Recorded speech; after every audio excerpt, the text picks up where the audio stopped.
आतापर्यंत खूप मोलाचे मार्गदर्शन झाले। बाबांनी हा मानव धर्म जेव्हा निर्माण करण्याकरिता बाबाच्या कुटुंबामध्ये खूप दुःख असताना बाबाला ह्या मानव धर्माची एक अनोळखी व्यक्तीनं ह्या मानव धर्माची गाथा सांगितली आणि जेव्हा बाबांनी गाथा ऐकून ह्या मानव धर्माच्या स्थापना करण्याकरिता आत्मसात केलं आणि बाबाच्या कुटुंबामध्ये जे दुःख होते त्या कृपेने हळूहळू दुःख दूर झाले। त्याचप्रमाणे आमच्या सुद्धा कुटुंबामध्ये दुःख होते, मानव धर्माशी जुळलो आणि बाबाच्या शिकवणीनुसार आम्ही आपल्या कुटुंबामध्ये कार्याला सुरुवात केली आणि आमचे सुद्धा हळूहळू दुःख दूर झाले। आता परिस्थिती मगाशी ठवकर काकाजींनी सांगितलं, त्यांच्या घरी बाबाचा दौरा झाला आणि ते घरी नसताना बाबा त्यांच्या छपरीमध्ये बसले असता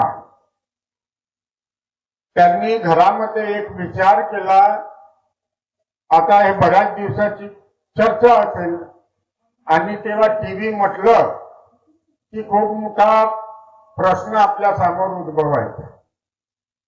तेव्हा सायकल ज्याच्याकडे तो पाटील, स्कूटर आहे तो करोडपती आणि गाडी आहे तो तर बाबा सांगूच नका।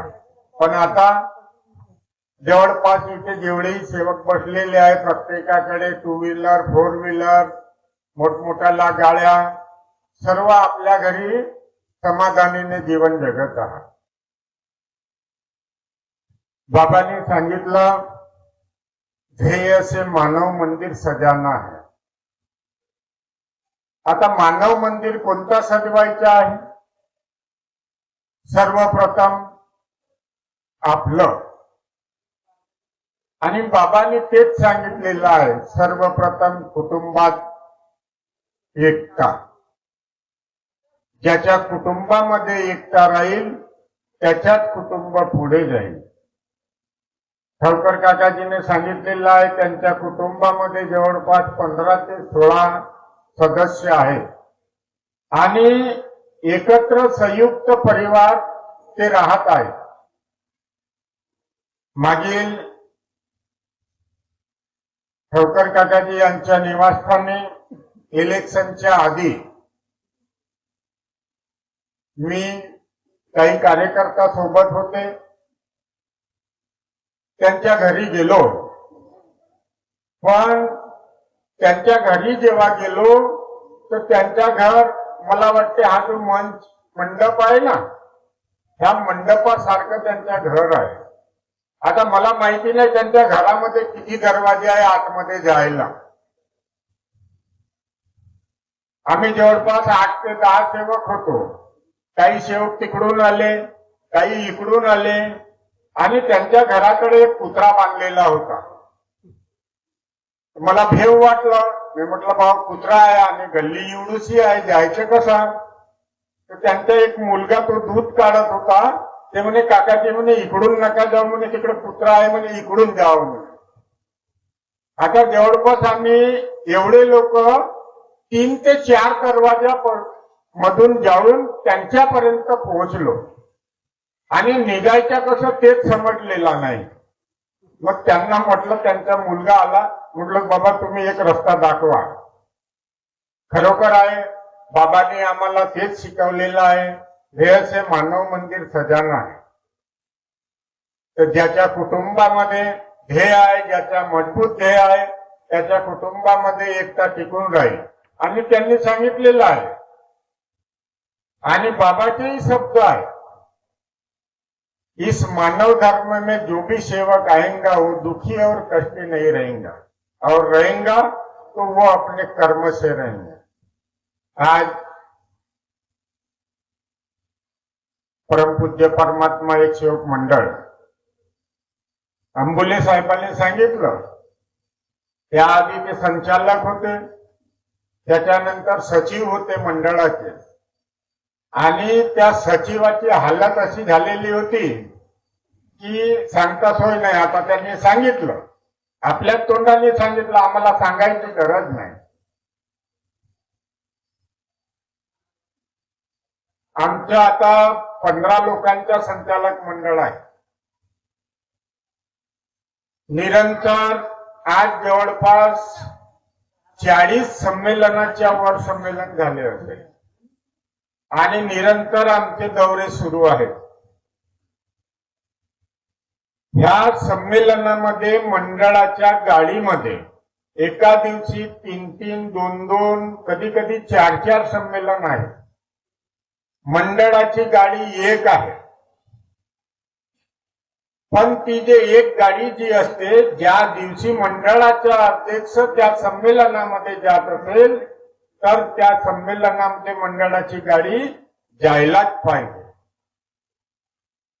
हा बाबाचा आदेश आहे, आमचं नाही असे जुने लोक सांगतात. पण आज जेव्हा संमेलन होतात तर आमचे अध्यक्ष साहेब स्वतःची गाडी घेऊन जातात. आमच्या संचालक मंडळाला ती गाडी देण्यात येते. आता काही कार्यक्रम मग आमच्याकडेही सोपवतात. कधी योगीजी अध्यक्ष असतात, कधी सचिव साहेब असतात, तर कधी आमचे सर्व संचालक मंडळाला ते पद देण्यात येते. काही आमचे ज्येष्ठ मार्गदर्शक आहेत, त्यांनाही उद्घाटकामध्ये टाकण्यात येतो. आणि आम्ही ज्याही संमेलनामध्ये जातो, आमच्या स्वतःची गाडी असो की मंडळाची गाडी असो, त्याआधी तुम्ही ऐकले नसाल आणि ऐकले असेल तर मला नाही माहिती. अंबुले साहेबांना माहिती आहे, आम्ही त्यांच्यात सहवासात राहत होतो. त्यांचा एक फोन आला की नागपूरवरून रात्री आम्ही छत्तीसगडला जात होतो. मग ते रात्री 12 वाजो की 2 वाजो, आम्हाला फक्त परमेश्वरी कार्य करण्याची इच्छा होती आणि आम्हाला परमेश्वराने कुठेही मागे ठेवलेला नाही. सर्वप्रथम ह्या संमेलनानिमित्त मंडळाच्या खर्चामध्ये फक्त मंडळाच्या गाडीमध्ये लागत असेल तर फक्त डिझेल, त्याच्या व्यतिरिक्त आमच्या संचालक मंडळ, संचालक जेही आहे बॉडी, कधी त्या मंडळाच्या पैशातून संमेलनामधून कधीही कोण एकही रुपया चहामध्ये खर्च केला नाही. केला का आपण? अजूनपर्यंत रिकॉर्ड नाही आणि करणारही नाही. पण त्याआधी मी ह्या मंडळासोबत फिरत होतो. अंबुले साहेब आहेत का? आहेत. इथं तंबाखू, खर्रा, चहा, नाश्ता म्हणजे त्या निधीमध्ये जोडल्या जात होता. माझ्या समोरची चर्चा विचार अंबुले साहेब आहे. मग आम्हाला ह्याकरिता निवडून दिलं का तुम्ही? नाही. त्याकरिता ज्याच्या देह मजबूत आहे त्याच व्यक्तीने हे कार्य करायला पाहिजे. बाबांनी सांगितलेला एक छोटासा पुन्हा मी एक अनुभव सांगतो. एका महिन्याआधी, आज माझ्या प्रॉपर्टीचं काम आहे म्हणून मी सांगत आहे, एका महिन्याआधी एक भंडारा रोडवर एक सौदा घेतला, म्हणजे माझ्या मित्राला घेऊन दिलं. त्यांनी माझ्या विश्वासावर डील पक्की झाली. 55 लाख रुपये त्यांनी माझ्यापाशी थैली दिली. दिल्यानंतर मी ज्यांची वस्तू होती त्यांना ती 55 लाख रुपयाची थैली देऊन दिली. दुसऱ्या तिसऱ्या दिवशी अग्रीमेंट करायचं होतं. दुसऱ्या दिवशी त्या प्रॉपर्टी मालकाला फोन केला. प्रभु जी बोला कल अपने को एग्रीमेंट करना है. ठीक है बोले. दुसऱ्या दिवशी एग्रीमेंट तयार झालं. पुन्हा 50 लाख रुपये द्यायचे होते. फोन केला, उचललं नाही त्यांनी. पुन्हा फोन केलं. जवळपास 7 ते 8 फोन केले, फोन उचललं नाही. माझ्या मनामध्ये विचार आला, काय झालं असेल, जाऊन पाहाव का. मुलाला फोन केला. पापा को बोले रात में 12 बजे अटैक आया वो। बोला भैया आपको कुछ पता है क्या? बोले क्या बात? बोला परसों के दिन पापा को 55 लाख रुपए दिए, सौदा लिया है। नहीं बाबा बोले।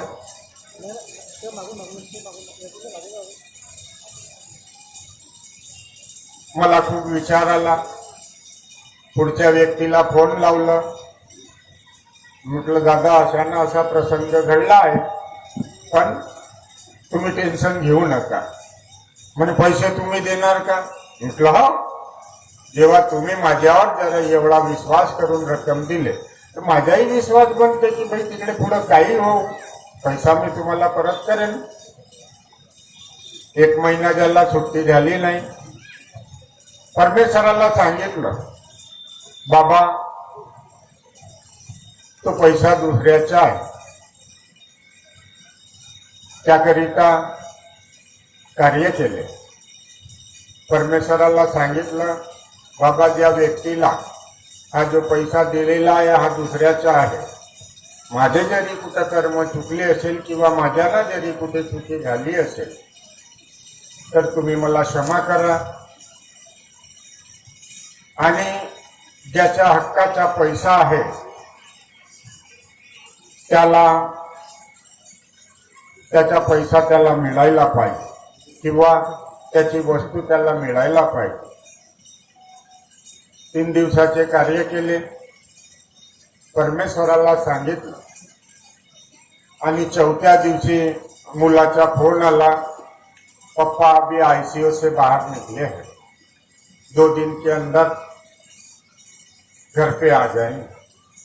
पण पुन्हा 15 दिवस लागले आणि आता मधात एक संमेलन असताना अध्यक्ष साहेबाचा फोन आला, आपण 15 संचालक असून कोणीही वेळेवर द्यायला तयार नाही. मी त्यांना सांगितलं साहेब असा असा प्रसंग आहे आणि त्या परमेश्वराने तो योग दिला, तर मी म्हणलं तो कार्य निपटून टाकायला पाहिजे.